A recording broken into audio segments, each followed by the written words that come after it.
In the summer of 2019, I had just graduated from university and was lucky enough to find my first full-time job in an industrial park. To make it easier for commuting, I decided to rent an apartment near the company. When the landlord showed me around, there were already 4 people living in the apartment, and I would be the 5th. Although it seemed a bit crowded, the room was comfortable, much better than I expected. After the landlord handed over the keys, I started to get to know my new roommates. The first person I met was Wei, who worked as a security guard at a nearby mall. He was friendly and outgoing, and we quickly became friends.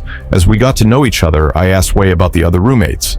He waved his hand and whispered, "You don't need to pay much attention to them, especially Lei. He's not very friendly." I found this strange, but didn't ask more questions, thinking it was better to avoid trouble as the new guy. My room was in the middle of the hallway, with Wei's room on the left and Lei's room on the right. Lei was just as mysterious as Wei had described. He rarely came out of his room, and I almost never saw him during the day. Occasionally, late at night, I would hear strange noises from his room, like he was talking to himself. The walls between the rooms were thin, so every sound easily traveled through. Sometimes the noises were so loud I couldn't sleep, so I would knock on the wall to let him know, but Lei never responded. About a week after I moved in, I finally saw Lei in the kitchen. He was tall with a stern expression, and his eyes were filled with suspicion.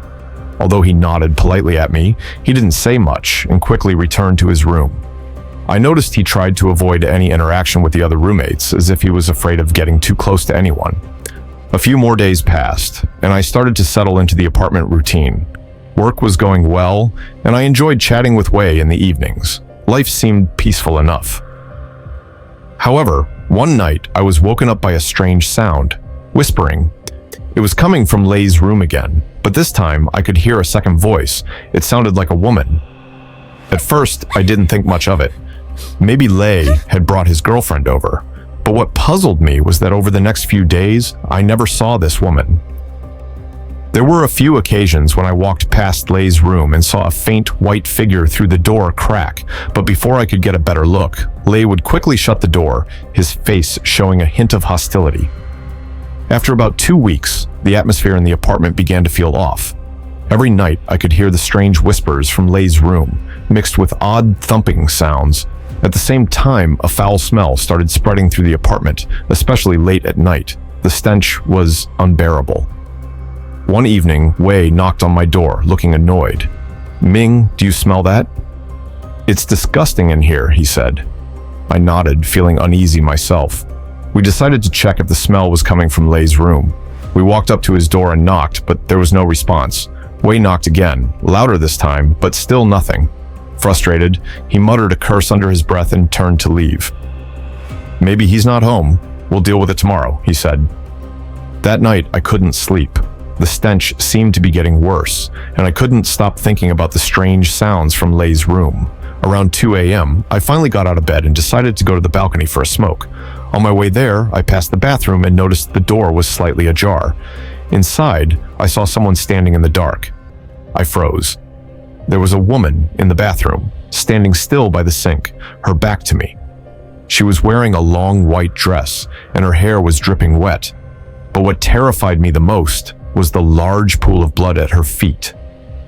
I stood there, paralyzed, unsure of what to do. Just then, I heard Wei's voice behind me. "Ming, what are you doing?" I spun around, pointing at the bathroom, my voice shaking. "Lei's girlfriend. She's in there. She's covered in blood." Wei looked confused. He walked up to me and glanced inside the bathroom. "You're imagining things. There's no one there." I looked again. Sure enough, the bathroom was empty. I felt my mind spinning. How could she have just disappeared? The next day, the foul smell in the apartment grew even worse. Lin, another roommate, couldn't take it anymore and stormed into the living room, complaining loudly. Wei and I decided to confront Lei again. This time, we wouldn't leave until we got answers. Wei knocked hard on Lei's door, and after a few seconds, we heard movement inside. A moment later, a Heinz-Dam-Nai Lei opened the door, looking disheveled and anxious. Lin, covering his nose from the stench, pushed past Lei and stormed into the room. What we saw inside was horrifying. The smell was overwhelming, and the room was filled with the stench of decay. Lying on Lay's bed was a woman, completely still, in the same white dress I had seen the night before. Her body was stiff and unnatural, just like the figure I had seen in the bathroom. Lynn tried to get a better look at her face, but Lay quickly moved to block him, trying to push us out of the room. Lynn, furious, grabbed the blanket and yanked it away.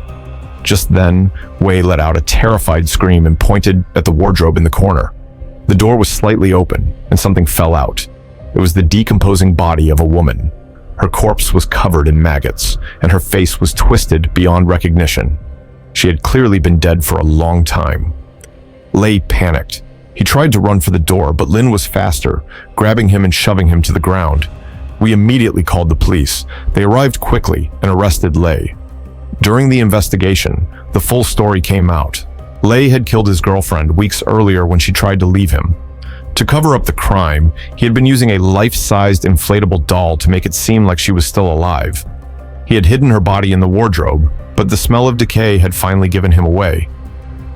The truth was shocking to all of us. I moved out of the apartment soon after, but the memory of that night still haunts me. Even now, I can't forget the sight of the blood-covered woman in the bathroom. Was it really Lay's girlfriend's ghost? Or was it just my imagination, twisted by the horrors of what Lay had done? I may never know.